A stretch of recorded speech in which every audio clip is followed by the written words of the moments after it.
चलिए, तो हम लोग पुनः एक जीएस की ब्रह्मास्त्र सीरीज लेकर उपस्थित हूँ। और इसमें खास बात यह है कि एक बहुत महत्वपूर्ण क्वेश्चनों का संकलन किया गया है। एक लंबा वीडियो जरूर हो सकता है, लेकिन इसमें यह प्रयास किया गया है ताकि आप आसानी से इन क्वेश्चंस को रिवाइज कर सकें। खासतौर से पीसीएस है, एसआई है, या आपका जूनियर है, उन सब में बहुत से क्वेश्चन, जैसे जूनियर में जीएस के 50 क्वेश्चन आने हैं, या टीटी हो गई, या पीसीएस यूपी पीसीएस 2021 जो आ रहा है, यूपी पीसीएस 2021, उसमें कम से कम यहाँ से आपको मेरा मानना है कि आपको लगभग 35 से 40 क्वेश्चन आप इसी ब्रह्मास्त्र सीरीज से कर पाएँ। इसीलिए ये 1-2 घंटे, 2-2.5, अधिकतम 3 घंटे का वीडियो होगा, जिसको सुन करके आप सभी क्वेश्चंस कर सकते हैं।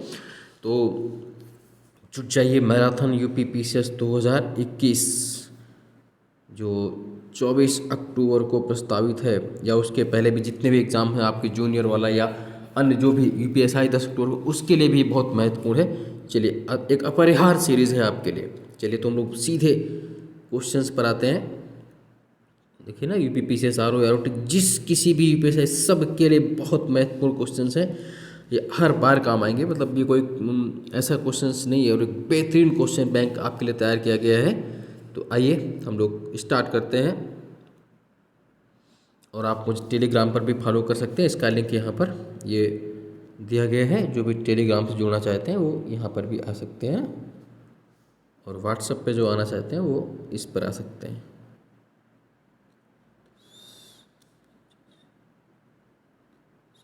ये व्हाट्सएप नंबर हो गया 7237853197। चलिए, तो क्वेश्चन नंबर हम लोग लेकर आते हैं। पहला क्वेश्चन लेकर आते हैं। चलिए देखते हैं। क्षितिज के समय सूर्य एवं चंद्रमा के दीर्घ वृत्ताकार दिखाई देने का कारण क्या है? बताइए। बहुत बेहतरीन क्वेश्चन है, साइंस का क्वेश्चन है, आप सब कर पाएंगे। क्षितिज के समीप सूर्य एवं चंद्रमा के दीर्घ वृत्ताकार दिखाई देने का कारण क्या होता है? आप सब जानते हैं क्या कारण होता है? प्रकाश का अपवर्तन, है ना, रिफ्लेक्शन। अगर यही आ जाता कि सूर्योदय और सूर्यास्त के समय सूर्य के लाल रंग के दिखाई देने का कारण क्या होता है? सूर्योदय एवं सूर्यास्त के समय सूर्य के लाल रंग का दिखाई देने का कारण क्या होता? तो आपका आंसर क्या होता? बोलो। तब आपका आंसर हो जाता प्रकाश का प्रकीर्णन। अगर क्वेश्चन चेंज कर देता कि सूर्योदय एवं सूर्यास्त के समय सूर्य के लाल रंग का दिखाई देने का कारण क्या होता, तो आपका आंसर क्या होता? प्रकाश का प्रकीर्णन होता। तब अपवर्तन नहीं करते। अपवर्तन किसके लिए? क्षितिज के समय सूर्य एवं चंद्रमा के दीर्घ वृत्ताकार दिखाई देने का कारण क्या है? तो उसका आंसर है प्रकाश का अपवर्तन। और अगर ये क्वेश्चन चेंज होता आपसे, तो आप क्या करते? प्रकीर्णन करते। अगला, बुंदेलखंड एक्सप्रेसवे की लंबाई कितनी है? तो 296 है। कितनी है? 296 है। बुंदेलखंड एक्सप्रेसवे कितने जिलों से होकर जाएगा? तो कुल 7 जिलों से होकर जाएगा। कितने जिलों से? 7 जिलों से। कहाँ कहाँ? चित्रकूट, बांदा, हमीरपुर, महोबा, जालौन, औरैया, इटावा। कुल 7 जिले। फिर से देखिए, चित्रकूट, बांदा, हमीरपुर, महोबा, जालौन, औरैया, इटावा। बेतवा नदी पर निर्मित राजघाट परियोजना संयुक्त परियोजना किसकी है? तो राजघाट परियोजना यूपी और एमपी की ज्वाइंट वेंचर है। राजघाट किस नदी पर है? बेतवा नदी पर है ना, ललितपुर जिले में है, यूपी में स्थित है ये। पीतल मूर्ति का उद्योग सबसे फेमस कहाँ पर है? मथुरा में। कहाँ पर है? मथुरा में है। पंडित दीनदयाल उपाध्याय पशु चिकित्सा एवं गौ अनुसंधान संस्थान कहाँ पर है? ये भी मथुरा में है। पंडित दीनदयाल उपाध्याय पशु चिकित्सा एवं गौ अनुसंधान संस्थान कहाँ पर है? मथुरा में है। भारत का सबसे बड़ा हाथी अस्पताल कहाँ बन रहा है? तो इसका आंसर भी क्या करेंगे आप? मथुरा करेंगे, है ना। जो सबसे बड़ा हाथी अस्पताल है वो कहाँ बन रहा है? मथुरा में। ये आप गलत नहीं करेंगे, क्योंकि आप पहले भी क्वेश्चन कर चुके होंगे। और अभी हाल ही में कुछ दिन पहले ये आया था क्वेश्चन से एक और, इसमें कि मयूर संरक्षण केंद्र कहाँ बन रहा है, जो अभी क्वेश्चन आया था किसी शायद SSSC में आया था, या इसमें क्या बोलते हैं उसको, प्रवक्ता वाले में तो उसका आंसर भी क्या था, मथुरा। यानी कि मथुरा में जो भी क्वेश्चंस हैं आपके वो आप आसानी से और भी करने का प्रयास करेंगे। इसके अलावा जो कुछ भी क्वेश्चंस हो मथुरा के वो सब आपको नहीं छोड़ने, एक भी क्वेश्चन जो मथुरा से संबंधित हो सकता है। जैसे ब्रज क्षेत्र का जो फेमस डांस आपसे पूछ लेंगे तो चरकुला नृत्य भी कहाँ होता है, कौन सा नृत्य, चरकुला, वो भी ब्रज क्षेत्र, बेसिकली मथुरा सबसे ज़्यादा चरकुला ब्रज क्षेत्र करेंगे आप, इसको गलत नहीं करना है ना। और भी कोई तो ऐसे जितने भी क्वेश्चंस हैं आपके वो सब आपको, जैसे केंद्रीय बकरी अनुसंधान संस्थान केंद्र आ जाएगा, क्या आ जाएगा, केंद्रीय बकरी अनुसंधान केंद्र, केंद्रीय बकरी अनुसंधान केंद्र, बकरी गोट जानते हैं आप, है ना, CRIG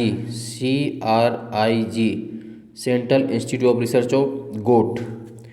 तो केंद्रीय बकरी अनुसंधान संस्थान केंद्र भी कहाँ पर है, मथुरा में। कहाँ पर है, मथुरा में ही है, इसको भी याद रखना है। तो ठीक है, चलिए आगे बढ़ लेते हैं। इसके अलावा फिर देखते हैं अगला क्वेश्चन है, थारू जनजाति का संबंधित है, किससे संबंधित होती है, तो ये आप सब जानते हैं, किरात वंश से। किससे संबंधित है, किरात वंश से। और यूपी की सबसे बड़ी एसटी कौन सी है, तो भी आंसर क्या करना है आपको, थारू। कौन सी, थारू। हाँ, एक समूह के रूप में अगर पूछ ले कि यूपी में सबसे बड़े समूह कौन सी एसटी है, तो आप करेंगे गोंड समूह, क्योंकि गोंड समूह की आबादी ज़्यादा है। समूह के रूप में, करेक्टिव रूप में बहुत ज़्यादा आती है 10-12। अगर इंडिविजुअल सिंगल पूछेगा तो थारू। थारू का संबंध किससे है, किरात वंश से है। और यूपी में अनुसूचित जनजाति एसटी का परसेंटेज कितना है, तो 0.6% है। कितना है, बोलो जल्दी, 0.6% एसटी है यूपी में। जबकि अगर ये भारत की बात करें तो भारत में आपका 8.6 तो परसेंटेज है। ये इसमें थोड़ा सा मिसप्रिंटिंग हो गई है, गलत छप गया होगा।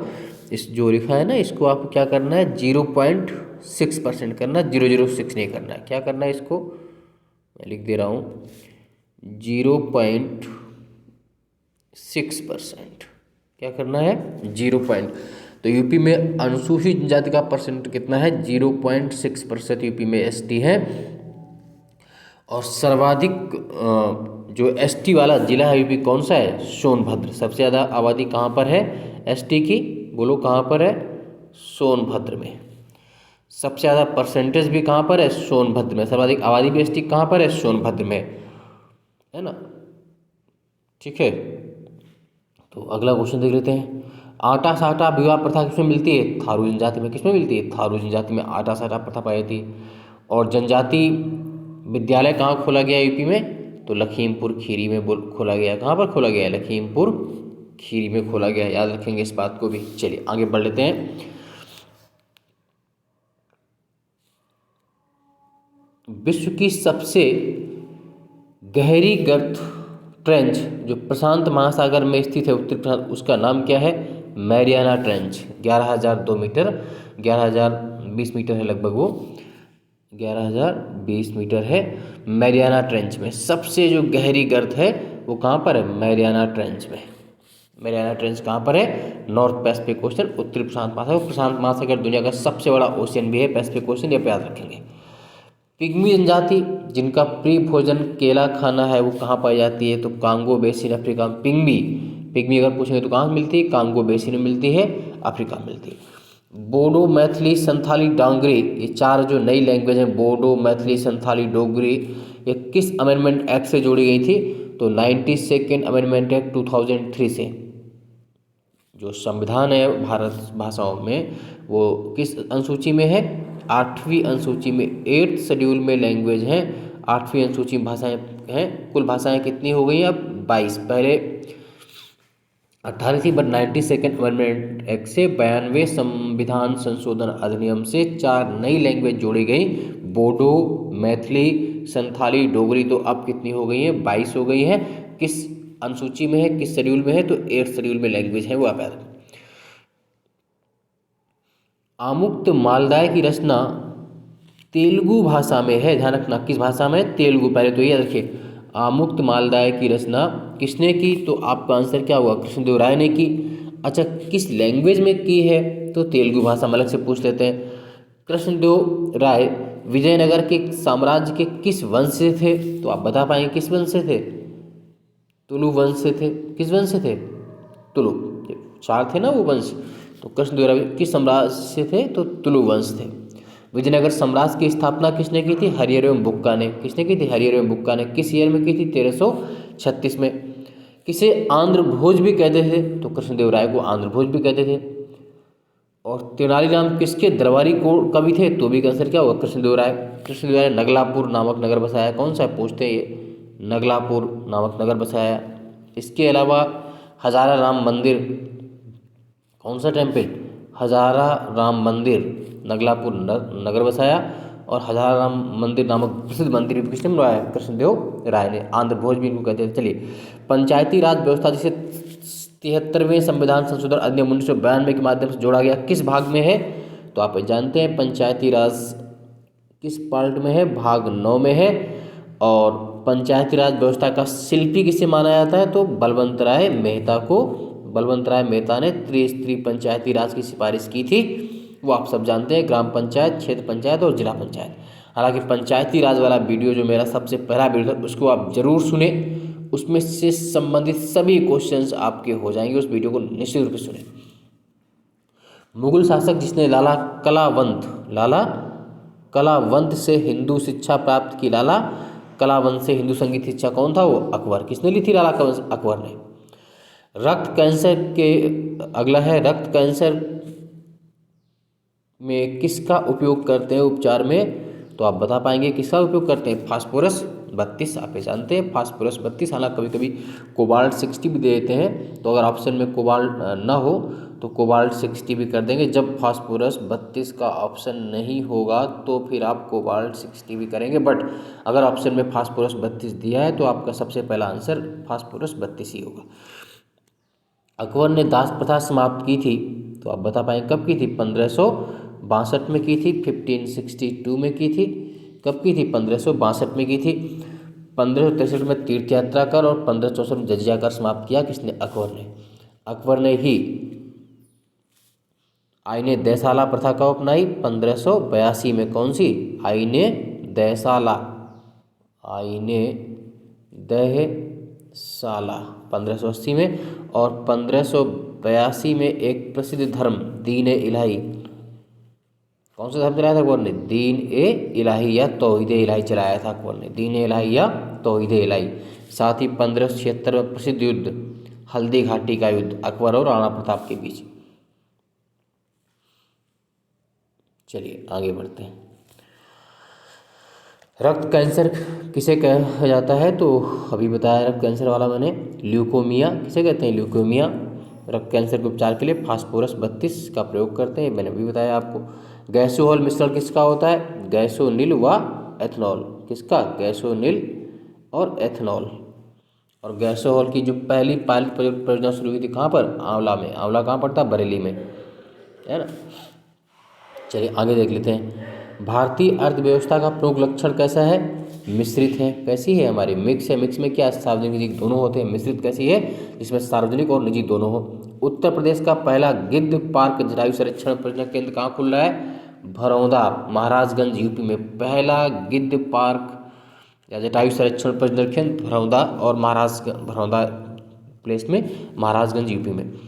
भारत का पहला गिद्ध पार्क जटायु परियोजना कहाँ पर बनना था? पिंजौर में। कहाँ? हरियाणा में। पहला कहाँ बना है? हरियाणा। दूसरा कहाँ बना है? यूपी महाराजगंज में। यूपी के ऐसे मुख्यमंत्री जो उत्तराखंड के भी मुख्यमंत्री रहे हैं, नारायण दत्त तिवारी एकमात्र ऐसे मुख्यमंत्री रहे हैं जो यूपी की संसद कहाँ के मुख्यमंत्री हैं? नारायण दत्त तिवारी के। यूपी में विधानसभा कुल सीटें कितनी है? 403 है। विधान परिषद की कुल सीटें कितनी है? 100। किसी राज्य की विधानसभा में अधिकतम व न्यूनतम सीटें कितनी होती हैं? किसी भी राज्य की 500 व न्यूनतम 60 होती हैं। विधान परिषद में न्यूनतम सीटें कितनी होती हैं? 40 होती हैं। किसी राज्य की विधान परिषद में अधिकतम सीटें कितनी होंगी? टोटल का 1/3 होगी।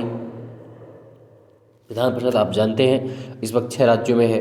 यूपी, एमपी में नहीं है ना। यूपी, बिहार, महाराष्ट्र कहाँ है?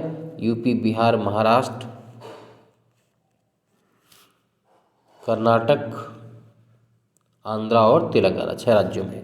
यूपी, बिहार, महाराष्ट्र, कर्नाटक, आंध्रा और तेलंगाना में आपकी क्या है, विधान परिषद है। और विधान परिषद के जो मेंबरों का चुनाव होता है वो आप जानते हैं, टोटल का 1/3 बाय द एमएलएज उस राज्य के विधायकों द्वारा, टोटल का 1/3 बाय द लोकल बॉडीज उस राज्य के स्थानीय निकायों द्वारा, जैसे ग्राम प्रधान, क्षेत्र पंचायत सदस्य, प्लस 1/12 के द्वारा स्टूडेंट, स्नातक के जो स्टूडेंट हैं जो 3 साल पहले स्नातक हो चुके हैं, प्लस 1/12 का बाय द टीचर्स जो कि 3 वर्ष से पूर्व माध्यमिक में पढ़ा रहे हैं, और शेष 1/6 नॉमिनेट करता है, मनोनीत करता है कौन, गवर्नर, राज्यपाल। बहुत महत्वपूर्ण क्वेश्चन हर बार आता है कि विधान परिषद में कितने सदस्यों को राज्यपाल मनोनीत करता है, तो 1/6 को, टोटल का 1/6 राज्यपाल के द्वारा। चलिए, जौनसारी, टोडा, खस, कोटा, नायर, इरावा आदि में जनजाति में विवाह की कौन सी प्रथा प्रचलित है, तो बहु विवाह प्रथा। कौन सी, किसमें है बहु विवाह, जौनसारी, टोडा, खस, कोटा, नायर, इरावा आदि में बहु विवाह, पॉलीगैमी, पॉलीएंड्री सिस्टम लागू है, बहु विवाह प्रथा। जौनसारी उत्तराखंड की सबसे बड़ी एसटी, याद रखेंगे इसको। जबकि जो टोडा है वो कहाँ मिलती है, तमिलनाडु में। कहाँ पर मिलती है टोडा, तमिलनाडु में, नीलगिरी की पहाड़ियों पर। जौनसारी उत्तराखंड में। पूर्वी प्रशांत महासागर के पास जल के तापमान में वृद्धि से क्या बनता है, इक्वेडोर पेरू के पास में, जो आप जानते हैं एल नीनो। क्या, एल नीनो। तो भारत में सूखे की स्थिति का एक महत्वपूर्ण कारण भी क्या होता है, एल नीनो। क्वेश्चन आ सकता है कि एल नीनो की उत्पत्ति कहाँ से होती है, तो पूर्वी प्रशांत महासागर, पेरू तट से। Eastern Pacific ocean, Peru. Little boy व क्राइस्ट चाइल्ड के नाम से किसे जानते हैं, तो एल नीनो को, एल नीनो को। ला नीना जो एल नीनो का विपरीत होता है वो कहाँ बनता है, पश्चिमी प्रशांत महासागर। कहाँ बनता है, पश्चिमी प्रशांत महासागर में। चलिए, अब कुछ सीमा रेखा देखते हैं। फ्रांस व जर्मनी के मध्य कौन सी लाइन है, मैगीनॉट। कौन सी है, मैगीनॉट।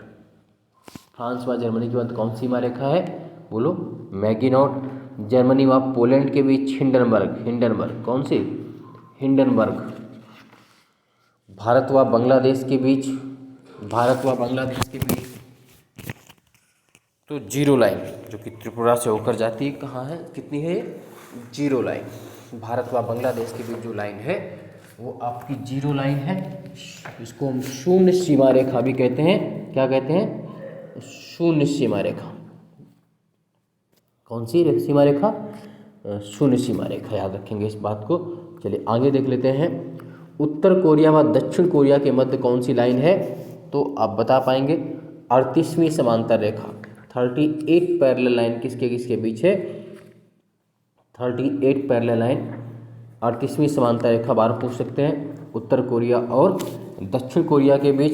इसी में अगर आ जाए 17वीं समांतर रेखा, 17वीं समांतर रेखा तो किसके बीच हो जाएगा, उत्तरी वियतनाम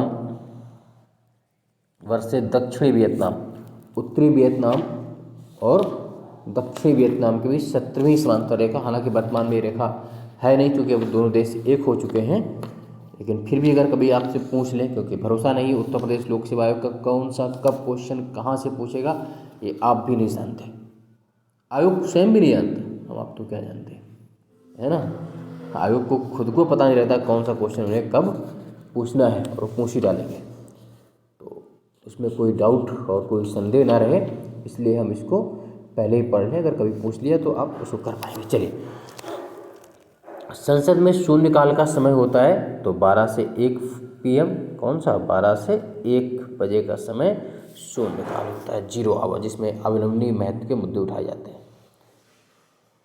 संसद में शून्यकाल का समय है 12 से 1, कौन सा है, 12 से 1 का समय होता है। प्रश्नकाल होता है कब से कब तक, 11 से 12, जो क्वेश्चन आवर है 11 से 12, 0 आवर 12 से 1, याद रखेंगे। लोकसभा में सत्रावसान राष्ट्रपति द्वारा किस आर्टिकल के तहत किया जाता है, किस अनुच्छेद सत्रावसान का, तो अनुच्छेद 85 के तहत लोकसभा में सत्रावसान कौन कर सकते हैं, राष्ट्रपति कर सकते हैं। लोकसभा का स्थगन कौन करता है, स्पीकर करता है, कौन करता है, स्पीकर।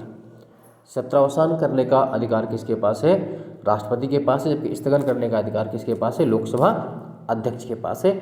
याद रखेंगे इस बात को। अग्निरोधक कपड़ा बनाने में किसका प्रयोग करते हैं?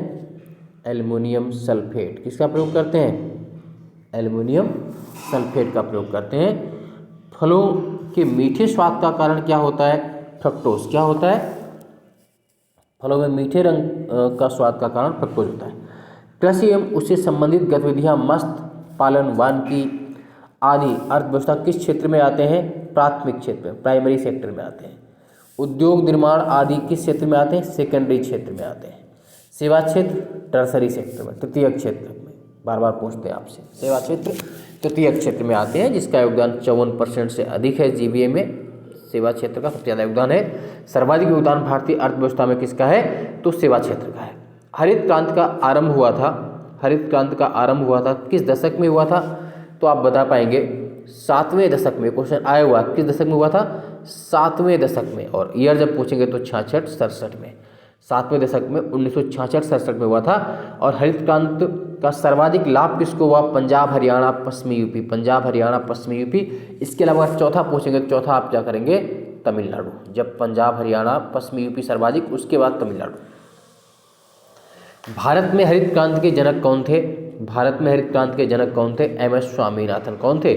M S Swaminathan. विश्व में हरित क्रांति के जनक कौन थे? Norman Borlaug. वर्ल्ड में हरित क्रांति के जनक कौन थे? Norman Borlaug.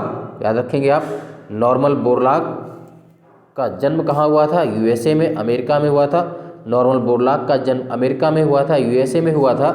और ख़ास बात आपको याद रखनी है कि नॉर्मन बोरलॉग का जन्म तो अमेरिका में हुआ था, इनकी कर्म भूमि कहाँ रही थी? कर्म भूमि मैक्सिको रही थी। कहाँ पर रही थी? मैक्सिको। ये अलग से क्वेश्चन बनता है कि नॉर्मन बोरलॉग जो विश्व हरित क्रांति के जनक हैं, उनका जन्म कहाँ हुआ? अमेरिका, यूएसए में। और इनकी जन्मभूमि कहाँ रही? मैक्सिको में। सॉरी, जन्मभूमि अमेरिका है, यूएसए है। जन्मभूमि अमेरिका, यूएसए है नॉर्मन बोरलॉग की, जबकि इनकी कर्मभूमि मैक्सिको थी। याद रखेंगे। और हरित क्रांति का सर्वाधिक लाभ भारत में किसको हुआ? किस क्रॉप को हुआ? तो गेहूं को हुआ था। किसको हुआ था? गेहूं को हुआ था, व्हीट।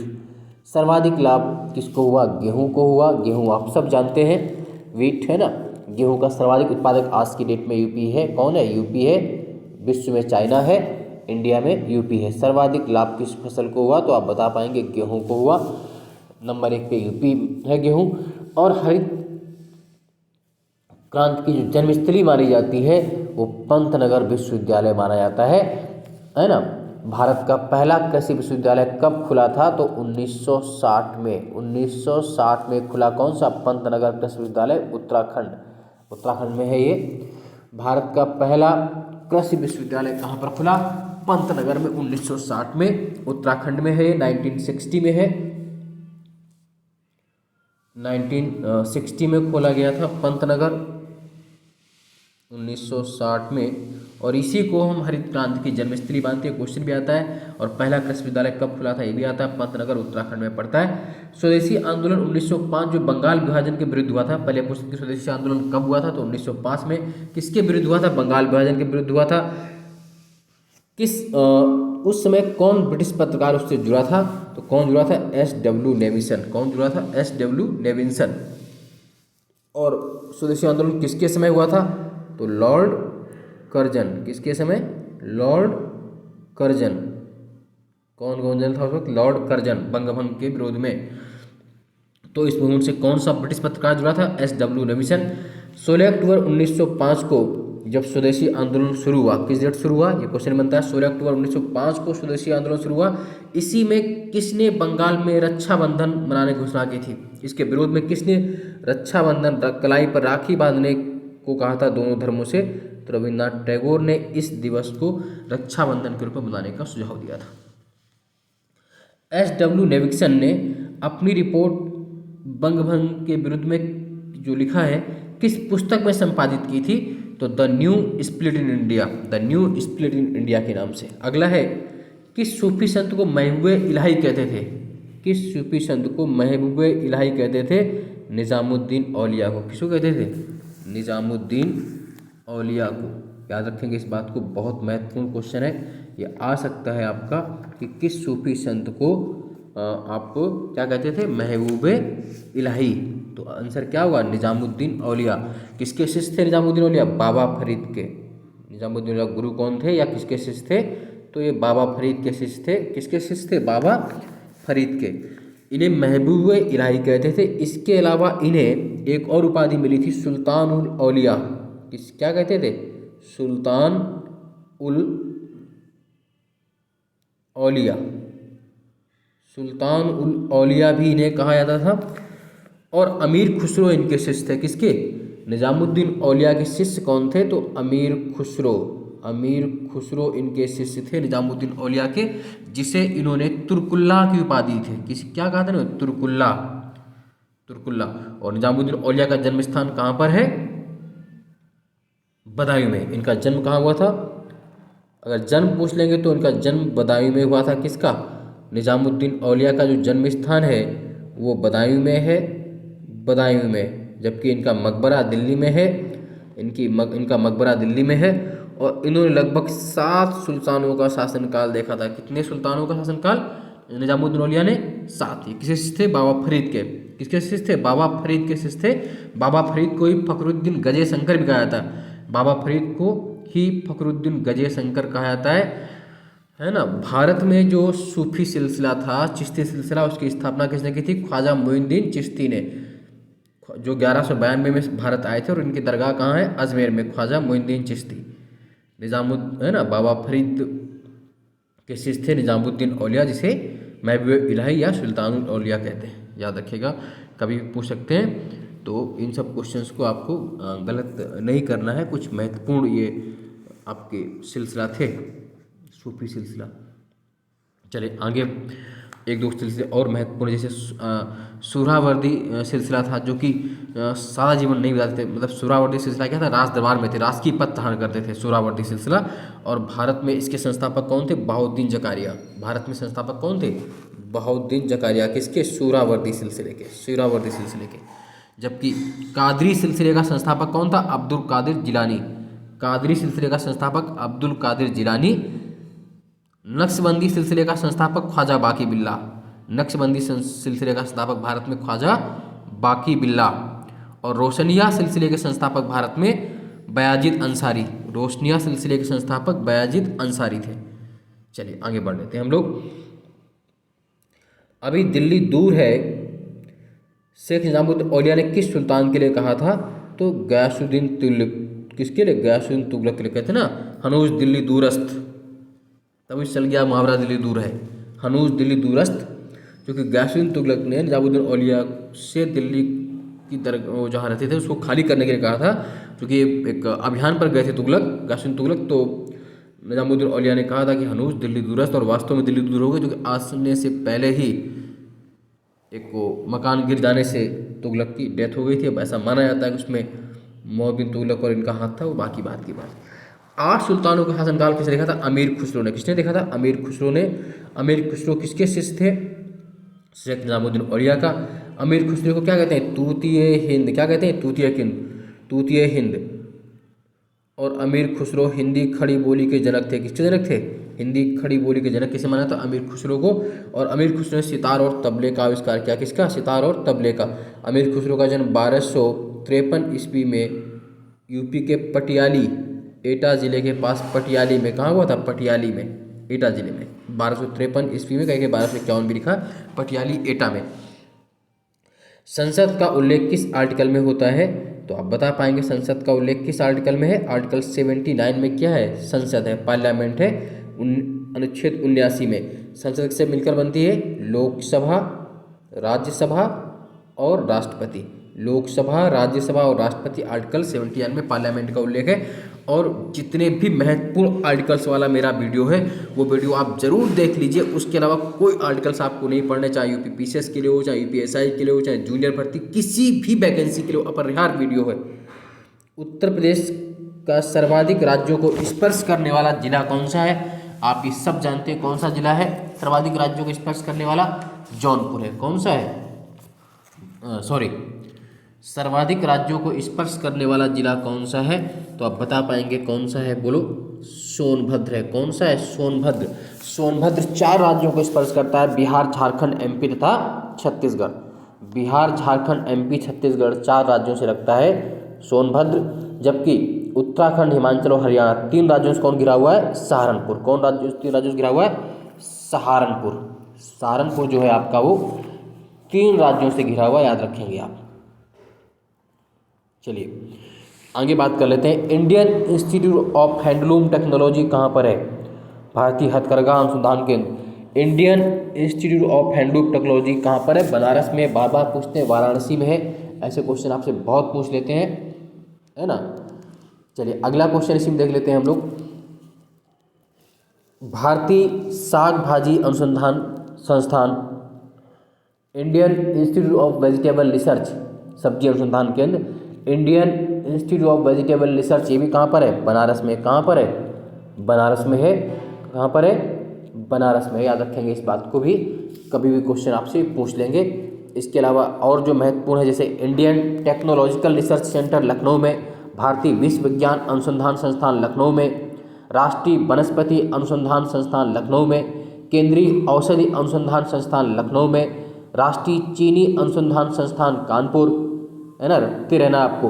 भारतीय पशु चिकित्सा अनुसंधान संस्थान इज्जतनगर बरेली, राष्ट्रीय कृषि वानिकी अनुसंधान केंद्र झांसी, राष्ट्रीय गन्ना अनुसंधान संस्थान लखनऊ, केंद्रीय पक्षी अनुसंधान संस्थान इज्जतनगर बरेली, भारतीय दलहन अनुसंधान संस्थान Kanpur, Indian institute of vegetable research Banaras, Harishchandra अनुसंधान संस्थान प्रयागराज, केंद्रीय उपोष्ण बागवानी संस्थान Lucknow, central Institute of medicine and aromatic plants Lucknow, national bureau of fish genetic researches Lucknow, भारतीय चारागाह एवं चारा अनुसंधान संस्थान Jhansi, Indian grain storage management and research institute Hapur, केंद्रीय बकरी अनुसंधान संस्थान Mathura, centre pulp and paper research institute Saharanpur, भारतीय कालीन प्रौद्योगिकी संस्थान भदोई, बीबी गिरी national labour institute Noida, national institute of biologicals Noida, भारतीय उद्यमिता एवं लघु विकास संस्थान, भारतीय उद्यमिता एवं लघु व्यवसाय विकास संस्थान नोएडा। तो यूपी के जितने महत्वपूर्ण अनुसंधान संस्थान हो सकते हो मैंने सब बता दिए आपको। चलिए यूपी में एससी का परसेंटेज कितना है? किसका? बोलो। एससी, अनुसूचित जाति। ये आपसे पूछ सकते हैं तो भी आप आराम से कर पाएंगे। लगभग 20.7% है। कितना है? 20.7। जो एससी की आबादी है वो सर्वाधिक यूपी में ही है, और कितनी है? 20.7। और एसटी, ये क्या है? एससी है, ये क्या है? एसटी। तो एसटी फिर से ये थोड़ा मिसप्रिंटिंग हो गई है, 0.6% है। एसटी कितनी है? 0.6% है। जबकि यही एसटी भारत की बात करें तो भारत में 8.6 है, और एससी यूपी में 20.7 है। तो जबकि भारत में यही बात करें तो 16.6% है। पूरे भारत में सर्वाधिक एससी की आबादी कहाँ पर है? यूपी में है। जबकि सर्वाधिक एसटी की आबादी पूरे भारत में कहाँ है? तो उसका आंसर क्या है? एमपी है, मध्य प्रदेश है। एसटी सर्वाधिक एमपी में। चलिए दिया भी है नीचे। यूपी में सर्वाधिक एससी वाला राज्य है यूपी। भारत में सर्वाधिक एससी अनुसूचित जाति वाला राज्य है यूपी। भारत में सर्वाधिक एसटी वाला राज्य कहाँ पर है? एमपी में। भारत में सर्वाधिक एससी का प्रतिशत वाला राज्य कौन है? तो पंजाब। सर्वाधिक एससी का परसेंटेज कहाँ पर है? पंजाब में है। कहाँ पर है? पंजाब में है। और भारत में सर्वाधिक एसटी वाला राज्य प्रतिशत में, भारत में परसेंटेज सर्वाधिक एसटी कहाँ पर है? मिजोरम में। उत्तर प्रदेश में सर्वाधिक एससी संख्या कहाँ पाई जाती है क्रम से? तो नंबर 1 पर है सीतापुर। सीतापुर, फिर प्रयागराज, हरदोई, आजमगढ़। सीतापुर, प्रयागराज, हरदोई, आजमगढ़ क्रम से है। यूपी में सर्वाधिक एससी का परसेंटेज कहाँ पर है? तो नंबर 1 पर होगा कौशाम्बी, फिर कौशाम्बी के बाद सीतापुर, हरदोई, उन्नाव। कौशाम्बी, सीतापुर, हरदोई और उन्नाव। यूपी में सबसे कम एससी पाई जाती है, अनुसूचित जाति कहाँ पर पाई जाती है? तो बागपत, फिर श्रावस्ती, गौतम बुद्ध नगर, महोबा। सर्वाधिक एसटी कहाँ पाई जाती है? सर्वाधिक एसटी तो सोनभद्र, बलिया, देवरिया। परसेंटेज भी यहीं पर है, सोनभद्र फिर बलिया फिर देवरिया। यूपी में सर्वाधिक एसटी का परसेंटेज कहाँ पर है? सोनभद्र फिर ललितपुर फिर देवरिया। आबादी भी सोनभद्र में सबसे ज़्यादा है और प्रतिशत सबसे ज़्यादा कहाँ पर है? सोनभद्र में है। आबादी सबसे ज़्यादा, तो सबसे अधिक एसटी की जो हमने बात की, पॉपुलेशन की जब बात की, सबसे ज़्यादा एससी वो आपने कौशाम्बी में है परसेंटेज, आबादी सीतापुर में सेम। अगर हम एसटी की बात करें तो सर्वाधिक जो आबादी है वो कहाँ पर है? सोनभद्र, बलिया, देवरिया में है। जबकि सर्वाधिक परसेंटेज कहाँ पर है? सोनभद्र, ललितपुर, देवरिया, यानी कि सोनभद्र में आबादी से ज़्यादा, परसेंटेज सोनभद्र में ही। प्रथम आंग्ल मराठा युद्ध 1775-82 में हुआ, वो किस गवर्नर जनरल के समय हुआ था? तो वारेन हेस्टिंग के समय। किसके समय? वारेन हेस्टिंग के समय। द्वितीय आंग्ल मराठा युद्ध 1803 और 6 में किसके समय हुआ था? लॉर्ड वेलेजली के समय। और तृतीय एंग्लो मराठा वार 1817-18 में किसके समय हुआ था? वारेन हेस्टिंग के समय। और इसी के समय पेशवा का पद समाप्त हो गया था और पेशवा को पेंशन देकर कहाँ भेज दिया गया? बिठूर, कानपुर नगर में। किस वर्ष बंगाल के मिदनापुर में जातीय सरकार की स्थापना सतीश सावंत के नेतृत्व में हुई थी? तो 1942 में हुई थी। आप ये जानते हैं भारत छोड़ो आंदोलन के समय क्या बनाई गई थी आपकी? समानांतर सरकारें, पैरेलल गवर्नमेंट, समानांतर सरकारें बनी थी, जिसमें बलिया यूपी में बनी थी चित्तू पांडे में, बलिया यूपी में चित्तू पांडे के नेतृत्व में, उसी तरह बंगाल के मिदनापुर में, उसी तरह महाराष्ट्र के सतारा में सबसे लंबे समय तक चली थी। सतारा, बलिया, मिदनापुर, है ना, ऐसे करके क्या बनी थी? समानांतर गवर्नमेंट। किसमें? भारत छोड़ो आंदोलन के समय। भारत छोड़ो आंदोलन ग्वालियर टैंक स्टेडियम मुंबई में शुरू हुआ था। कहाँ में? Gwalior tank stadium Mumbai. कब शुरू हुआ था? 9 अगस्त 1942 को। भारत छोड़ो आंदोलन कब शुरू हुआ था? 9 अगस्त 1942 को। कहाँ से? ग्वालियर टैंक स्टेडियम मुंबई से। आप इस वीडियो को देखते रहिए, सुनते रहिए, ये बहुत महत्वपूर्ण वीडियो है आने वाले किसी भी एग्जाम्स के लिए कि कलेक्टिव करेक्शन किया गया है। आप भी देखेंगे कि यूपी पीसीएस प्री जो 2021 को होगा, गारंटी है कि यहाँ से आपको 35+ क्वेश्चन मिलने ही मिलने हैं। आप इस बात को रट लीजिएगा, ये क्वेश्चन आपको कितनी मात्रा में मिलेंगे। इसके अलावा जो भी एग्ज़ाम्स आपके हैं, 10 अक्टूबर को होने वाला यूपीएसआई या जूनियर भर्ती जिसमें 50 नंबर शिक्षक भर्ती में आने हैं जो जीएस के, या जो आपका लोअर का मेंस है प्रस्तावित, लोअर मेंस जो आपका प्रस्तावित है अभी 21 अक्टूबर को, या आरओ राजस्थान उत्तराखंड, जो भी एग्ज़ाम, उन सब के लिए अपरिहार्य रामबाण ब्रह्मास्त्र वीडियो है। बहुत कम समय में पूरी जीएस तैयार कराना है आपको फैक्चुअल के रूप में, है ना। इसके पहले के जितने वीडियो वो सब देख डालिए। करंट वाला वीडियो तो आप जितनी बार सुन सकते हैं सुन डालिए उसको। चलिए आगे बढ़ते हैं। भारत छोड़ो आंदोलन के दौरान गांधी जी ने कौन सा नारा दिया था, कौन सा स्लोगन दिया था? Do and die. क्या दिया था? करो या मरो, करो या मरो। भोपाल गैस त्रासदी, बहुत क्वेश्चन है, कब हुई थी? तो 3 दिसंबर 1984 को। 3 दिसंबर 1984 को भोपाल गैस त्रासदी। यूनियन कार्बामाइड प्लांट के में कौन सी गैस लीक हुई थी?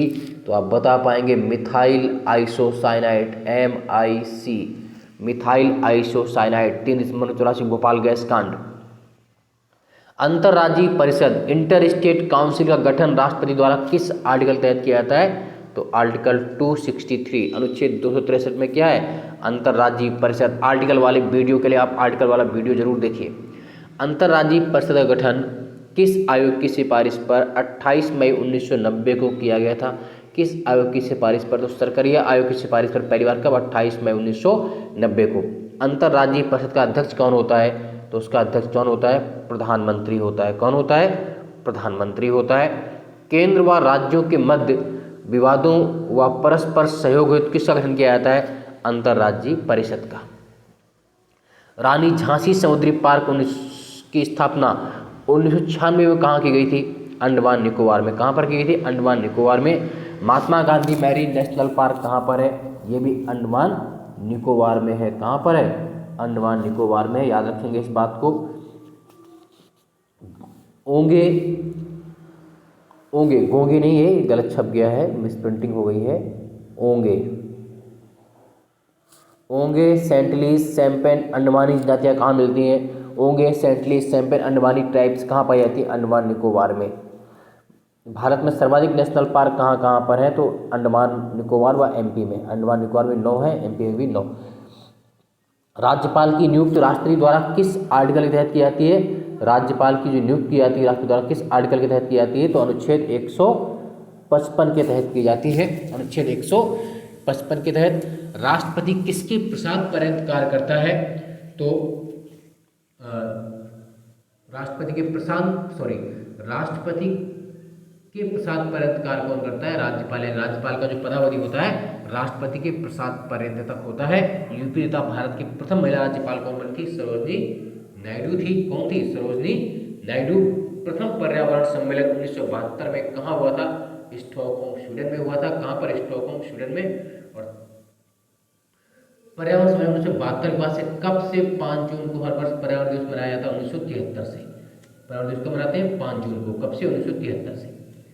राष्ट्रीय पर्यावरण अधिनियम जिसे छाता विधान अम्ब्रेला लॉ भी कहते हैं कब लागू हुआ? 1986 से। पहले तो बताएंगे आप कि राष्ट्रीय पर्यावरण अधिनियम कब आया? 1986 में, 1986 में आया, जिसे छाता विधान भी कहते हैं, अम्ब्रेला लॉ से। ऑपरेशन ब्लैक बोर्ड कब लागू हुआ? ऑपरेशन ब्लैक बोर्ड कब लागू हुआ? 1987 में। सर्व शिक्षा अभियान कब आया? 2001 में। साक्षर भारत अभियान 2009 में। सर्व शिक्षा अभियान के तहत 6 से 14 वर्ष के बच्चों के लिए अनिवार्य शिक्षा RTE Act Right to Education कब लागू हुआ? 1 अप्रैल 2010 से। 1 अप्रैल 2010 से। किस आर्टिकल में? 21A में बाय द 86 अमेंडमेंट एक्ट 2002। 86वें संविधान संशोधन अधिनियम 2002 से शिक्षा का अधिकार जो 6 से 14 वर्ष के बच्चों के निःशुल्क और फ्री एंड कंपलसरी है, कब से लागू हुआ पूरे भारत में? 1 अप्रैल 2010 से।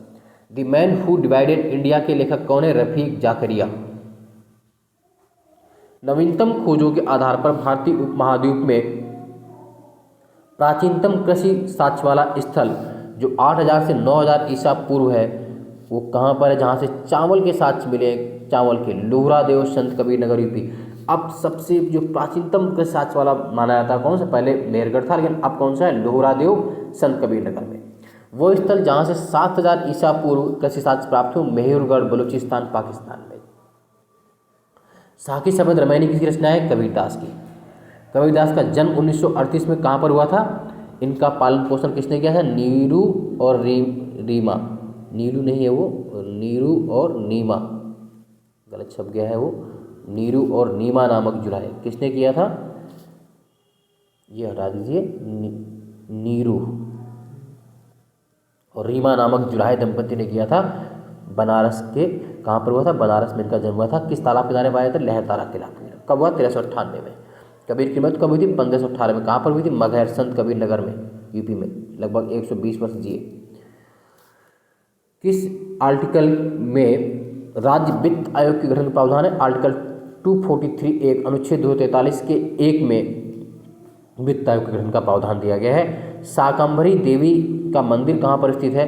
तो ये बता पाएंगे आप, सहारनपुर में। कहाँ पर है? सहारनपुर। सहारनपुर आप जानते हैं। देवबंद उलेमा कहाँ स्थित है? ये भी सहारनपुर में। कहाँ पर? सहारनपुर। देवबंद उलेमा। देवबंद उलेमा अगर आपसे कोई पूछ ले तो उसका आंसर क्या बताएंगे आप? सहारनपुर। क्या बताएंगे? सहारनपुर,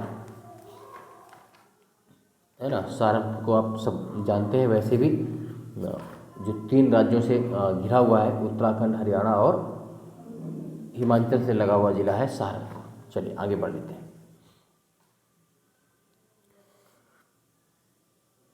अच्छा, देवबंद उलेमा की स्थापना अगर कभी आपसे पूछ ले कब हुई थी तो है ना 1866-67 में हुई थी। 1866 पूछते ही हैं, 67 में पूछ क्या नहीं।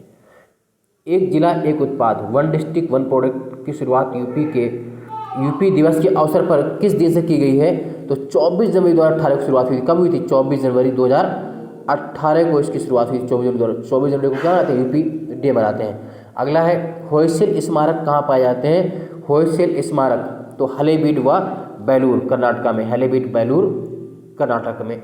संस्कृत को शास्त्रीय भाषा का दर्जा दिया गया है। संस्कृत को शास्त्रीय भाषा का दर्जा दिया गया है। कब दिया गया? 2005 में। इसके पहले तमिल, तेलुगु, मलयालम, कन्नड़, उड़िया और संस्कृत सहित कुल 6 भाषाओं को शास्त्रीय भाषाओं का दर्जा दिया जाता है। शास्त्रीय भाषाएं वो भाषाएं होती हैं जिनका इतिहास कम से कम 1500 वर्ष प्राचीन हो। कितना प्राचीन हो? 1500 वर्ष प्राचीन।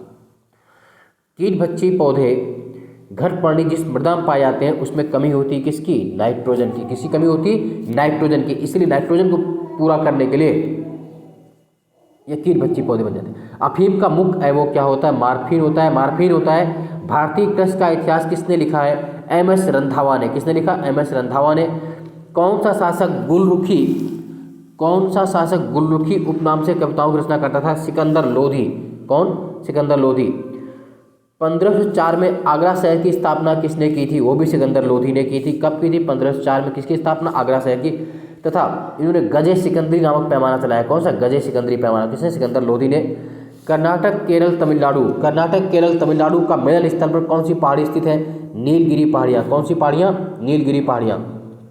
केंद्रीय शुष्क भूमि अनुसंधान संस्थान कहाँ पर स्थित है? हैदराबाद में। केंद्रीय शुष्क भूमि अनुसंधान संस्थान कहाँ पर स्थित है? हैदराबाद में। याद रखना है आपको। इसके अलावा और भी जो आपसे महत्वपूर्ण अनुसंधान संस्थान है अब वो भी आपको याद रखने हैं। केंद्रीय शुष्क भूमि अनुसंधान संस्थान तो आपने बता दिया कहाँ पर है? हैदराबाद में है। हैदराबाद में है। हैदराबाद आप ये जानते हैं कि हैदराबाद जो है अभी तेलंगाना की राजधानी है, तो इसमें बहुत ऐसे अनुसंधान संस्थान हैं जो आपके काम के हैं, कभी भी आपसे पूछ लेंगे। और ये केंद्रीय शुष्क भूमि अनुसंधान संस्थान बहुत बार आया है, मतलब 1-2 बार नहीं आया हुआ है।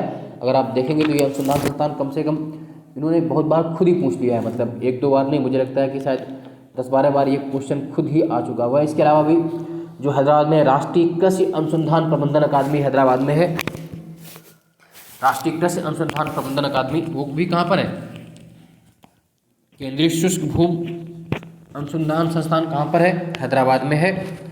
और केंद्रीय कृषि अनुसंधान प्रबंधन अकादमी हैदराबाद में है। राष्ट्रीय कृषि विपणन संस्थान NIAM जयपुर में। केंद्रीय कृषि वानिकी अनुसंधान केंद्र झांसी। भारतीय हीरा संस्थान सूरत। राष्ट्रीय अखंडता संस्थान पुणे। सैन्य विधि संस्थान कामठी। मिश्र धातु निगम लिमिटेड हैदराबाद। खेती प्रणाली अनुसंधान निदेशालय मेरठ। सस्य वानिकी का राष्ट्रीय शोध केंद्र झांसी। भारतीय मृदा विज्ञान संस्थान भोपाल। राष्ट्रीय एटलस और थीमेटिक मानचित्र संगठन साल्ट लेक कोलकाता। केंद्रीय मृदा लवणता अनुसंधान केंद्र CSSRI करनाल। केंद्रीय कंद फसल अनुसंधान संस्थान CTCRI तिरुवनंतपुरम। पौध संरक्षण संगरोध एवं भंडारण निदेशालय फरीदाबाद। राष्ट्रीय पादप आनुवांशिक अनुसंधान ब्यूरो नई दिल्ली NBPGR कहाँ पर है? नई दिल्ली में है। National academy for agriculture research and management NAARM Hyderabad. National bureau of animal genetic resources Karnal, है ना, ये बहुत महत्वपूर्ण है। भारतीय वन्य जीव अनुसंधान संस्थान, बार बार आता है, भारतीय वन्य जीव अनुसंधान संस्थान देहरादून, है ना। इसके अलावा Indian institute of social sciences Bhopal. Indian grain storage institute बहुत महत्वपूर्ण Hapur UP. Indian grown storage institute Hapur UP. Central soil salinity research institute Karnal. National research centre for बनाना केला वाला जो है तिरुचिरापल्ली तमिलनाडु। तो ये जो भारतीय कृषि अनुसंधान संस्थान की स्थापना कब हुई थी? 1985 में। ये भी याद रखेंगे। प्रकाश के एक बिंदु स्रोत से 2 समानांतर दर्पणों को रखने के मध्य कितने प्रतिबिंब बनेंगे? अनंत बनेंगे। कितने? अनंत। गुलाबी क्रांति का संबंध किससे? झींगा उत्पादन से। किससे? झींगा। गोल क्रांति का संबंधित आलू उत्पादन से। क्योंकि इस वीडियो में एक ही वीडियो में संभव नहीं है, इसलिए इसके 2 वीडियो आएंगे और 2 वीडियो आप देख लेंगे तो कम से कम 30 से 35 क्वेश्चन, 35 प्लस क्वेश्चन आप जीएस के कर पाएंगे। इतना बड़ा है, इसलिए एक वीडियो बनाना इसको संभव नहीं है, इसके 2 वीडियो लाए जाएंगे। चलिए आगे देखते हैं। कृष्ण क्रांति का संबंध किससे है? पेट्रोलियम से। किससे है? पेट्रोलियम से। उत्तर प्रदेश में फिल्म सेंटर का शिलान्यास कहाँ पर हुआ है? ओखला, नोएडा में। कहाँ पर? नोएडा में बनना फिल्म सेंटर। किस शासक के समय अवध की राजधानी फैजाबाद से लखनऊ चेंज कर दी गई थी? तो नवाब आशुपुद्दौला के समय। किसके समय? नवाब आशुपुद्दौला के समय चेंज कर दी गई थी। हर के साथ चौरसिया का संबंध किससे है? बांसुरी वादन से। किससे? बांसुरी वादन से। गांधी सागर बांध किस नदी बना हुआ है? चंबल नदी पर, MP में। राणा प्रताप सागर व जवाहर सागर बांध भी किस में बने? चंबल पर। चंबल नदी का उद्गम कहाँ पर है? जनापाव पहाड़ी, महू, इंदौर, MP। जनापाव पहाड़ी, मऊ, इंदौर, MP, 965 किमी लंबी है और ये अध्यारोपित नदी है। अगला है, भारत का रूर किसे कहते हैं? छोटा नागपुर के प्रदेश को, छोटा नागपुर जो पठार है उसे रूर कहते हैं। रूर कहाँ पर है? जर्मनी में। रूर कहाँ पर है? जर्मनी। क्वेश्चन आया हुआ, विश्व का रूर कहाँ पर है? जर्मनी में। आर्टिकल 39 खा की हम बात करते हैं तो ये आप देख पाएंगे, पुरुषों एवं महिलाओं का समान कार्य के लिए समान वेतन, equal wages for equal work for both man and women, किस आर्टिकल में? आर्टिकल 39D 39 घा DPSP में निर्देशक राज्य के नीति निर्देशक तत्व में इसका उल्लेख है। राज्य निर्वाचन आयोग का उल्लेख किस आर्टिकल में? 243K। मोहम्मद गोरी को सर्वप्रथम किसने पराजित किया था? भीमद्वितीय ने, गुजरात में जब आए थे। लाइफ डिवाइन व न्यू लैम्प्स फॉर ओल्ड नामक पुस्तक किसने लिखी है? श्री अरविंदो ने। श्री अरविंदो आश्रम कहाँ पर है? पुडुचेरी में है। कहाँ पर? पुडुचेरी में है। साधना, गोरा और गीतांजलि किसने लिखी है? रविन्द्रनाथ टैगोर ने। लघु एवं मध्यम उद्योगों 1988 संबंधित समिति कौन सी? आबिद हुसैन समिति। कौन सी committee? Abid Hussain committee. PR Nayak का संबंध किससे? लघु उद्योग से। कब आई थी? 1991 में। वायु प्रदूषण का सबसे अच्छा सूचक क्या होता है? प्राकृतिक सूचक क्या होता है? लाइकेन। क्या होता है? लाइकेन, जो घरों दीवारों पर चिपके रहते थे पहले हरे हरे, लेकिन अब नहीं, जो कि प्रदूषण की अधिक वजह से वो चले जाते हैं। नागरहोल राष्ट्रीय पार्क, जिसे राजीव गांधी राष्ट्रीय पार्क भी कहते हैं, नीलगिरी बायोस्फीयर रिजर्व का हिस्सा भी है, वो कहाँ पर है? कर्नाटक में स्थित है। बानेरघट्टा हैसरघट्टा नेशनल पार्क, जो देश का एकमात्र तितली नेशनल पार्क है, एकमात्र बटरफ्लाई नेशनल पार्क है, वो कहाँ पर है? बंगलुरु में है, कर्नाटक के। फाइब्रिनोजेन व प्रोथ्रोम्बिन, फाइब्रिनोजेन व प्रोथ्रोम्बिन प्रोटीन जो रक्त को जमाने में सहायक होते हैं, का निर्माण कैसे होता है? कहाँ पर होता है? यकृत में होता है। संवेदनशील तराजू पर खड़ा व्यक्ति गहरी सांस लेता है तो तराजू की रीडिंग पर क्या असर पड़ेगा? कोई प्रभाव नहीं पड़ेगा, है ना। हालांकि इस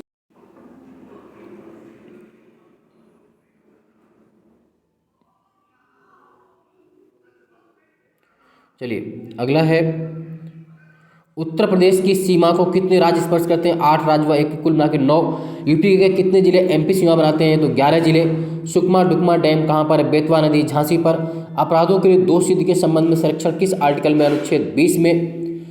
कुछ दशाओं में गिरफ्तारी व निरोध से संरक्षण किस आर्टिकल में है? आर्टिकल 22 में। Protection against arrest and detention, article 22। आपातकाल की स्थिति में भी कौन से आर्टिकल समाप्त नहीं होते? Article 20 and 21 never collapse during emergency also. अनुच्छेद 20 और 21 कभी भी समाप्त नहीं हो सकते हैं by the amendment act 44 amendment act 1978। 44वें संविधान संशोधन अधिनियम 1978 से व्यवस्था की गई कि अनुच्छेद 20 और 21 को कभी समाप्त नहीं किया जाएगा आपातकाल में भी। मंत्रिपरिषद सामूहिक रूप से किसके प्रति उत्तरदायी होती है? तो लोकसभा के प्रति। किसके प्रति? लोकसभा के प्रति मंत्रिपरिषद सामूहिक रूप से जिम्मेदार होती है, लोकसभा के प्रति। वो भी किस आर्टिकल के तहत? आर्टिकल 75(3) के तहत। कौन भावी बुद्ध जो संसार की रक्षा के लिए अवतरित होंगे? तो आप जानते हैं कौन अवतरित होंगे? मैत्रेय। मध्यकाल में दीवाने आर्य जो सैन्य विभाग की स्थापना किसने की थी? बलबन ने। किसने की थी? बलबन ने। तुर्कान चहलगानी की शुरुआत किसने की थी? इल्तुतमिश ने। तुर्कान चहलगानी की समाप्त किसने किया था? बलबन ने। बलबन की पॉलिसी कौन थी? रक्त व लौ की नीति। बलबन। इल्तुतमिश दिल्ली सल्तनत का वास्तविक संस्थापक था, याद रखेंगे। बंकिम चंद्र चटर्जी द्वारा रचित उपन्यास आनंद मठ में किस विद्रोह का उल्लेख है? सन्यासी व फकीर विद्रोह का। सन्यासी विद्रोह 1760 में। सन्यासी व फकीर विद्रोह तथा मुस्लिम की धार्मिक यात्राओं पर अंग्रेजों द्वारा बैन लगाए जाने का बंगाल में 1770 से 1782 चला था सन्यासी व फकीर विद्रोह। नेतृत्व किया था? मंजूषावा देवी चौधरानी। किसका नेतृत्व था? मंजूषावा देवी चौधरानी। राष्ट्रीय गीत वंदे मातरम किससे लिया गया है? आनंद मठ से लिया गया है, आनंद मठ से। वंदे मातरम सर्वप्रथम रविन्द्रनाथ टैगोर द्वारा कांग्रेस के किस अधिवेशन में गाया गया था? कलकत्ता अधिवेशन 1896 में। जो वंदे मातरम जो राष्ट्रीय गीत है, किसने लिखा है इसको? लिखा किसने है बता पाएंगे आप लोग? बंकिम चंद्र चटर्जी लिखा है और उनके उपन्यास आनंद मठ से लिया गया है। इसको सबसे पहली बार कलकत्ता अधिवेशन में 1896 में गाया गया था, रखेंगे। वर्तमान में वंदे मातरम गाने का समय कितना है? 65 सेकेंड है। कितना है? 65 second, 1 minute 5 second. Genetic engineering में किसका प्रयोग होता है? प्लाज्मिड का। श्रीहरिकोटा लेक कहाँ स्थित है? पुलिकेट झील में, पुलिकट झील में, पुलिकट लेक, जो कि आंध्रा और तमिलनाडु के बॉर्डर पे है। गन्ने का उचित एवं लाभप्रद कीमत FRP, गन्ने का चूंकि MSP जारी नहीं होता है, क्या जारी होता है? FRP, fair ration price. उचित एवं लाभप्रद कीमत कौन जारी करता है? आर्थिक मामलों की मंत्रिमंडलीय समिति। MSP की सिफारिश भी यही करती है। गन्ने का भारत में सर्वाधिक उत्पादन कहाँ होता है? यूपी में। गन्ने का सर्वाधिक उत्पादन कहाँ होता है? उत्तर प्रदेश में। और यूपी के किस जिले में होता है? तो मुजफ्फरनगर में। गन्ना व मक्का किस कुल के पौधे होते हैं? तो C4 के। गन्ना व मक्का किस कुल के पौधे हैं? C4। भारत में चीनी का सर्वाधिक उत्पादन कहाँ पर है? यूपी में। चीनी सर्वाधिक कहाँ पैदा होती है? यूपी में। विश्व में सर्वाधिक चीनी कहाँ होती? ब्राजील में। रट डालेंगे इस बात को। बुल्स व बियर, तेजड़िया व मंदड़िया का संबंध किससे है? शेयर बाजार से। पाखुई व नामदाफा नेशनल पार्क अभ्यारण्य कहाँ है? अरुणाचल में। कौन सी नदी हिमालय की सभी श्रेणियों को काटकर भारत में प्रवेश करती है? सतलज। जिसका उद्गम कहाँ है? राकसताल, कैलाश मानसरोवर, तिब्बत, चीन में। सतलज नदी का उद्गम कहाँ है? राकसताल, तिब्बत में है। ये तीनों शिवालिक, महान और मध्य सबको क्रॉस करती हुई भारत आती है। पूर्वांचल एक्सप्रेस की लंबाई लगभग कितनी? तो 341 की। में कितने जिलों से होकर जाता है? 9 जिलों से। आया हुआ क्वेश्चन है। लखनऊ, बाराबंकी, अमेठी, सुल्तानपुर, अयोध्या। लखनऊ, बाराबंकी, अमेठी, सुल्तानपुर, अयोध्या, अम्बेडकर नगर, आजमगढ़, महुआ, गाजीपुर, कुल 9 जिलों से गुजरेगा। जबकि बुंदेलखंड एक्सप्रेस में मैंने पहले बताया था 296.07 किलोमीटर, ये 7 जिलों से जा रहा है। बादा, महुआ, हमीरपुर, जालौन, औरैया, इटावा और चित्रकूट के गोंडा गांव से, इटावा के कुकरेल गांव से।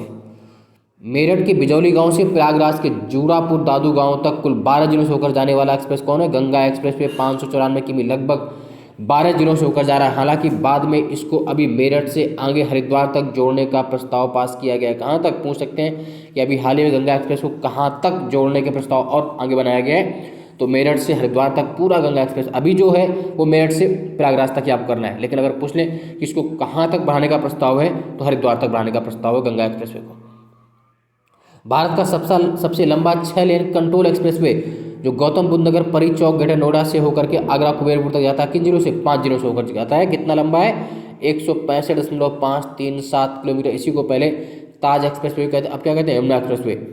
अकबर ने सर्वप्रथम किस राजपूत शासक बिहारी मल के यहाँ अपना वैवाहिक संबंध स्थापित किया था? किसके यहाँ? बिहारी मल के यहाँ। तो किस वंश से संबंधित थे बिहारी मल? तो अब आप आएंगे कछवाक वंश में। 1562 में अकबर ने शादी की थी सबसे पहले। 30 दिसंबर 1906 को ढाका में नवाब सलीमुल्लाह खान, वकारुल मुल्क और मोहसिन मुल्क द्वारा किसकी स्थापना की थी? अखिल भारतीय मुस्लिम लीग। अखिल भारतीय मुस्लिम लीग के संस्थापक अध्यक्ष कौन थे? प्रथम अध्यक्ष कौन थे? सलीमुल्लाह खान। 1908 में मुस्लिम लीग के अध्यक्ष कौन बने थे? आगा खां। और पाकिस्तान को अलग करने की बात सबसे पहले किसने की थी? मोहम्मद इकबाल ने। इलाहाबाद में 1930 में लेक के सेशन में सर्वप्रथम पाकिस्तान मुस्लिम के लिए एक अलग राष्ट्र की बात की थी मोहम्मद, है ना, जो आपके लिखते तो हैं कि सारे जहाँ से अच्छा है हिंदुस्तान हमारा, हम बुलबुलें हैं गुलिस्तां हमारा, लेकिन सबसे पहले जो भारत को बांटने की बात की थी मोहम्मद इकबाल ने ही की थी 1930 के लीग के अधिवेशन में। 1930 के लीग के अधिवेशन में सबसे पहले। हालांकि पाकिस्तान जो शब्द दिया वो 1933 में दिया। किसने दिया? चौधरी रहमत अली और मोहम्मद असलम खां ने, लंदन में कैम्ब्रिज में। चौधरी असलम अली और असलम खां के द्वारा। अगला है 1 नवंबर 1913 को लाला हरदयाल ने सैन फ्रांसिस्को में किस मूवमेंट की स्थापना की थी? गदर आंदोलन। कब? 1913 में। और गदर आंदोलन के प्रथम अध्यक्ष कौन थे? सोवन सिंह भाकना। 1913 में युगांतर आश्रम की स्थापना भी की थी। किसने? सोवन सिंह भाकना ने। बालकों के शोषण, नियोजन, खतरे से में लगने वाले कार्यों को रोकने का किस आर्टिकल में उल्लेख है? आर्टिकल 24 और 24 में बालकों के शोषण को रोकने से संबंधित है। लोकसभा द्वारा भेजे गए वित्त विधेयक को राज्यसभा कितने दिन तक रोक सकती है? अधिकतम। मनी बिल को अधिकतम 14 दिन तक। हृदय कब आराम करता है? 2 पल्सेस, 2 धड़कन के बीच में। व्यक्ति के आंतरिक अंगों के परीक्षण में उपयोग में होने वाला एंडोस्कोप, पहले क्वेश्चन ऐसे भी आता है कि व्यक्ति के आंतरिक अंगों के परीक्षण में किसका प्रयोग करते हैं? तो एंडोस्कोपी का प्रयोग करते हैं। किस सिद्धांत पर काम करता है? पूर्ण आंतरिक परावर्तन सिद्धांत पर। धुरिया लोक नृत्य, दीवारी नृत्य, ये दोनों कहाँ पर स्थित है? बुंदेलखंड में। धुरिया और दीवारी और पाईडंडा, धुरिया, दीवारी, पाईडंडा, बुंदेलखंड, यूपी। सर्वाधिक लवणता वाला सागर जो इजराइल, जॉर्डन, फिलिस्तीन के बीच स्थित है? मृत सागर। इजराइल, जॉर्डन और फिलीपींस में मृत सागर, डेड सी। विश्व की सर्वाधिक लवणता वाली झील कौन सी है? तुर्की की वान लेक झील। टर्की की वान लेक झील। किस संस्थान द्वारा handbook of agriculture, handbook of agriculture का प्रकाशन होता है? भारतीय कृषि अनुसंधान परिषद, भारतीय कृषि अनुसंधान परिषद। गुरु द्रोणाचार्य का जन्म स्थल कहाँ पर है? कंपिल, फर्रुखाबाद, कंपिल, फर्रुखाबाद में। बौद्ध तीर्थ स्थल कहाँ पर है? फर्रुखाबाद। पांचाल घाट, जिसे पहले घड़िया घाट कहते थे, फर्रुखाबाद, यूपी। रामनगरिया का मेला, फर्रुखाबाद, यूपी। हाथ की छपाई के लिए प्रसिद्ध है, फर्रुखाबाद, यूपी। उत्तर प्रदेश को कितने कृषि जलवायु क्षेत्रों में बांटा गया है? 9 कृषि जलवायु। बहुत महत्वपूर्ण क्वेश्चन। यूपी को कितने कृषि जलवायु क्षेत्रों में? 9 कृषि जलवायु क्षेत्रों में। सर्वाधिक यूरेनियम का उत्पादन कहाँ होता है? कजाकिस्तान में। कहाँ पर? कजाकिस्तान में। भंडारण सर्वाधिक किसके पास है? ऑस्ट्रेलिया के पास। भंडारण सर्वाधिक ऑस्ट्रेलिया, उत्पादन कजाकिस्तान में। भारत में यूरेनियम की मुख्य खान है जादूगोड़ा, झारखंड में। यूपी में यूरेनियम कहाँ पाया जाता है? ललितपुर में। यूपी में ललितपुर में। 2011 की जनगणना के अनुसार यूपी में सर्वाधिक साक्षरता वाले जिले कौन से हैं? गौतम बुद्ध नगर, कानपुर नगर, औरैया, इटावा, गाजियाबाद। गौतम बुद्ध नगर, कानपुर नगर, औरैया, इटावा, गाजियाबाद। क्रम से अगर बात करें तो गौतम बुद्ध नगर, फिर कानपुर, यहाँ छूट गया है, उसके बाद औरैया आएगा। गौतम बुद्ध नगर, कानपुर नगर, औरैया, इटावा, गाजियाबाद। गौतम बुद्ध नगर, कानपुर नगर, औरैया, इटावा, गाजियाबाद। नील आंदोलन का समर्थन करने वाले हिंदू पैट्रियार्ड के संपादक कौन है? हरिश्चंद्र मुखर्जी थे। हरिश्चंद्र मुखर्जी। नील आंदोलन कब हुआ? 1859 और 60 में। 1859 और 60 में हुआ था बंगाल में। नील आंदोलन में प्रमुख भूमिका किसकी थी? दिगंबर विश्वास व विष्णु विश्वास की। टेलर घाटी कहाँ पर है? ऑस्ट्रेलिया में है। कालगुंडी व कुलगाड़ी स्वर्ण क्षेत्र कहाँ पर है? ऑस्ट्रेलिया में। दुनिया का ऊनी वुलेन पोर्ट, ऊनी बंदरगाह किसे कहते हैं? Sydney, Australia. इस तरह ये पारिस्थितिकी तंत्र की संकल्पना अथवा इस शब्द का प्रयोग किसने किया? सबसे पहले H.G. टांसले ने। AG नहीं होता है, H.G. क्या करेंगे? H.G. टांसले। साइनोकोबालामिन विटामिन किसका नाम है? Vitamin B12। Vitamin B12। Ellora में स्थित गुफाओं तथा शैलकृत मंदिरों का संबंध किससे? एलोरा जो महाराष्ट्र के औरंगाबाद में है, हिंदू, बौद्ध और जैनों से। बाघ गुफाएं कहाँ पर स्थित हैं? MP में। बाघ गुफाएं कहाँ पर स्थित हैं? मध्य प्रदेश में, MP में। पाताल गुफाएं ये भुवनेश्वर उड़ीसा में।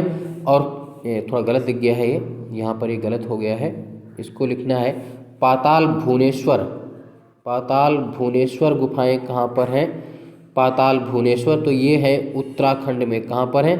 उत्तराखंड में। सही कर लेना, इसको गलत छप गया है। पाताल भुवनेश्वर बेसिकली उत्तराखंड में है। कहाँ पर है? उत्तराखंड में। किस मुगल शासक के दरबार में हिंदू मनसबदार सर्वाधिक थे? औरंगजेब के समय, लगभग 33%। कौन सा आर्टिकल अंतर्राष्ट्रीय समझौतों को, इंटरनेशनल एग्रीमेंट को लागू करने के लिए संधि देता है? आर्टिकल 253 में, इंटरनेशनल एग्रीमेंट्स। नागरिकता पंजीकरण अधिनियम के तहत कितने दिन के भीतर जन्म व मृत्यु की घटना को पंजीकृत कराना कानूनी रूप से अनिवार्य होता है? 21 दिनों के भीतर। कौन सी संस्था सतत विकास लक्ष्यों को जारी करती है भारत में? नोडल एजेंसी है तो नीति आयोग। नीति आयोग की स्थापना कभी? 1 जनवरी 2015 को। इसके अध्यक्ष कौन होते हैं? प्रधानमंत्री होते हैं। उपाध्यक्ष कौन है इस वक्त? राजीव कुमार। तुलसी के पौधे का औषधि महत्व किन तत्वों की उपस्थिति के कारण होता है? फिनॉल व फ्लोनोवाइड। तुलसी का वैज्ञानिक नाम क्या है? Ocimum sanctum. क्या नाम है? Ocimum sanctum. औषध की जननी किसे बोलते हैं? तुलसी को। प्रदाहनाशी प्रत्याक्षीकारक कफोत्सारक कौन है? तुलसी। उत्तर प्रदेश का एकमात्र जिला जो हिमाचल प्रदेश से लगता है? सहारनपुर। औंधी ताल कहाँ पर है? बनारस में। कछुआ वन्यजीव विहार कहाँ है? बनारस में। नकटया मेला? बनारस। सब बनारस के बहुत महत्वपूर्ण क्वेश्चन है। गोविंद बल्लभ पंत सागर बांध किस नदी पर है? रिहंद डैम पर, पिपरी सोनभद्र। ओबरा बांध, रिहंद, रावर्ट्सगंज, सोनभद्र। उत्तर प्रदेश में अधिकतम वन क्षेत्र कहाँ है? सोनभद्र, लखीमपुर खीरी, मिर्जापुर, पीलीभीत, चित्रकूट। उत्तर प्रदेश में न्यूनतम वन क्षेत्र वाले? भदोही, मऊ, मैनपुरी, संत कबीर नगर। सबसे अधिक वन कहाँ पर? सोनभद्र में न्यूनतम भदोही। अधिकतम प्रतिशत सोनभद्र, चंदौली, पीलीभीत, मिर्जापुर, चित्रकूट में। न्यूनतम प्रतिशत भदोही, मैनपुरी, देवरिया, बदायूं। नाइट्रोजन स्थिरीकरण जीवाणु किन पौधों से शुरू करते हैं? दलहनी पौधों के साथ। नाइट्रोजन स्थिरीकरण जीवाणु वायुमंडलीय नाइट्रोजन के साथ नाइट्रेट में चेंज कर देते हैं, उन्हें क्या बोलते हैं? राइजोबियम। वायुमंडल में सर्वाधिक पाई जाने गैस कौन सी? नाइट्रोजन। सबसे ज़्यादा कौन सी मिलती है? नाइट्रोजन 78.78, फिर ऑक्सीजन है। 1658 में औरंगजेब व दारा शिकोह के मध्य कौन सा युद्ध हुआ? धर्मत का युद्ध हुआ। भारत के संविधान सभा की अंतिम बैठक हुई थी 24 जनवरी 1950 में। किसी सांसद को कितने दिन अनुपस्थित रहने पर अयोग्य घोषित किया जाता है? लगातार 60 दिनों तक। 1904 में पूना में अभिनव भारत की स्थापना किसने की? विनायक दामोदर सावरकर। विनायक दामोदर सर। अभिनव भारत पहले क्या था? मित्र मेला 1899 में आया था। ब्राजील में विशालतम जो कहवा बागान से क्या बोलते हैं? फेजेंडा बोलते हैं। क्या बोलते हैं? फेजेंडा। ब्राजील में कॉफी बंदरगाह किसे कहाँ पर है? सेंटोस। सबसे बड़ी कॉफी मंडी साओ पालो, ब्राजील में। विश्व में सर्वाधिक गन्ने का उत्पादन? ब्राजील। चीनी का उत्पादन सर्वाधिक? ब्राजील। सबसे लंबी नदी नील है, सबसे बड़ी नदी अमेजन, ब्राजील में। नील नदी अफ्रीका में सबसे लंबी। जॉर्डन, लेबनान, सीरिया, मिस्र, फिलीपींस की सीमा किस देश से लगती है? इजराइल से। किससे लगती है? इजराइल से। उन किसानों को क्या कहते हैं जिनके पास साधन नहीं पर साधन है पर धनाढ़ बहुत नहीं है? बुलक कैपिटलिस्ट, बैल पूंजीपति। भारत में गरीबी रेखा का निर्धारण कौन करता है? नीति आयोग के द्वारा। अब पहले योजना आयोग था। वर्तमान में कितनी गरीबी है भारत में? 21.92% गरीबी है। सर्वाधिक गरीब कहाँ पर है? यूपी में। अखिल भारतीय किसान सभा की पहली बैठक कहाँ हुई थी? लखनऊ में 1936 में। अखिल भारतीय किसान सभा के संस्थापक अध्यक्ष स्वामी दयानंद सरस्वती। अखिल भारतीय किसान सभा के महासचिव NG रंगा। गंधार शैली किसका मिश्रण है? भारतीय व यूनानी कला का। भारतीय व यूनानी कला का। अगला है गंधार कली के संरक्षक कौन थे? शक व कुषाण वंश। दक्षिण भारत के क्षेत्रीय प्रशासक और सैन्य नियंत्रक क्या कहलाते थे? पोलीगर। पोलीगर किसकी उपाधि थी? सामंतवादी की उपाधि थी नायक शासकों के द्वारा। केंद्रीय खनन अनुसंधान केंद्र, सॉरी खान नहीं, खनन अनुसंधान, धनबाद झारखंड। सबसे बड़ी कोयले खान झरिया, धनबाद झारखंड। रानीगंज जो बंगाल जाना जाता है कोयला खनन क्षेत्र के लिए, रानीगंज कहाँ पर? बंगाल में सबसे उत्तम कोट का कोयला मिलता है यहाँ पर। सर्वाधिक कोयला दुनिया में? चीन में। अबुल हास जलधारा जो गर्म जलधारा है कहाँ पर है? दक्षिणी हिंद महासागर में। कोई जलधारा जो विषुवत रेखा से ध्रुवों की ओर चलती है, कहाँ से? इक्वेटर टू पोल्स, विषुवत रेखा से ध्रुवों की ओर ठंडी। जबकि कोई जलधारा जो ध्रुवों से विषुवत रेखा की ओर, पोल्स टू इक्वेटर, ध्रुवों से विषुवत रेखा की ओर, वो क्या हो जाएगी? गर्म जलधारा। अधिकांश मौसमी गतिविधियाँ कहाँ पर होती हैं? क्षोभ मंडल में, ट्रोपोस्फियर में। ओजोन परत पाई जाती है समताप मंडल में, स्ट्रेटोस्फियर में। सर्वाधिक ओजोन परत कहाँ मिलती है? समताप मंडल में, लगभग 90%। ओजोन परत की सर्वाधिक सघनता पाई जाती है 15 से 35 किमी के बीच। सबसे कम ओजोन पाई जाती है क्षोभ मंडल में, भी मिलती है 10% तक। ओजोन परत की ऊंचाई मापी जाती है किसके द्वारा? डॉप्सन में। किसमें? डॉप्सन में। सर्वप्रथम 1995 में ओजोन शिल्ड देखा गया था कहाँ पर? अंटार्कटिका में। किसके द्वारा? ब्रिटिश वैज्ञानिक टीम के द्वारा। यूपी में सर्वाधिक लिंगानुपात वाले जिले कौन से हैं? जौनपुर, आजमगढ़, देवरिया, प्रतापगढ़। जौनपुर में 1024, आजमगढ़ 1019, देवरिया 1017, प्रतापगढ़ 998। भारत में लिंगानुपात कितना है? 943, 943। सर्वाधिक लिंगानुपात कहाँ पर? केरल में। केंद्रीय आलू अनुसंधान केंद्र कुफरी, शिमला, हिमाचल। उत्तर प्रदेश में आलू अनुसंधान केंद्र कहाँ पर है? मेरठ। उत्तर प्रदेश वन अनुसंधान संस्थान कानपुर। दियासलाई उद्योग बरेली। जब किसी झील की तली से ऊपर वायु का प्रवाह ऊपर आएगा तो उसका आयतन क्या होगा? बढ़ेगा, घटेगा? तो आयतन बढ़ेगा। भारतीय रिजर्व बैंक द्वारा सरकार के अतिरिक्त खर्चों को जुटाने के लिए क्या बेचे जाते हैं? ट्रेजरी बिल बेचे जाते हैं। क्या बेचे जाते हैं? Treasury bill. RBI की स्थापना कब हुई? 1 अप्रैल 1935 को। इसका मुख्यालय कहाँ है? मुंबई में। Reserve bank of India act कौन सा था? एक्ट इसका था 1934। RBI एक्ट कौन सा है? 1934। किस कमीशन पर? Hitler young commission 1926। लोकसभा का कोरम कुल सदस्यों कितना होता है? 1/10 टोटल का 1/10 होता है आर्टिकल 100 के 3 के तहत। किसने सर्वप्रथम गहन पारिस्थितिकी का प्रयोग किया था? डीप इकोलॉजी का प्रयोग किया था अर्नीस्ट नेस ने। किसने? अर्नीस्ट नेस में 1973 में। तो इस तरह आज का वीडियो समाप्त हुआ। बाकी मिलेंगे अगले दिन। इस तरह आप याद रखेंगे जो अगले एक पार्ट है, ये पहला पार्ट है, इस पार्ट को आप रट लीजिए। नेक्स्ट पार्ट हमारा जब आएगा, ये फर्स्ट वीडियो है, जल्दी ही इसका दूसरा वीडियो भी आएगा और ये दोनों वीडियो मिलाकर आपको लगभग 35 से 40 क्वेश्चन देंगे। अपरिहार्य वीडियो है सभी एग्जाम्स के लिए। मिलते हैं अगले वीडियो में। धन्यवाद।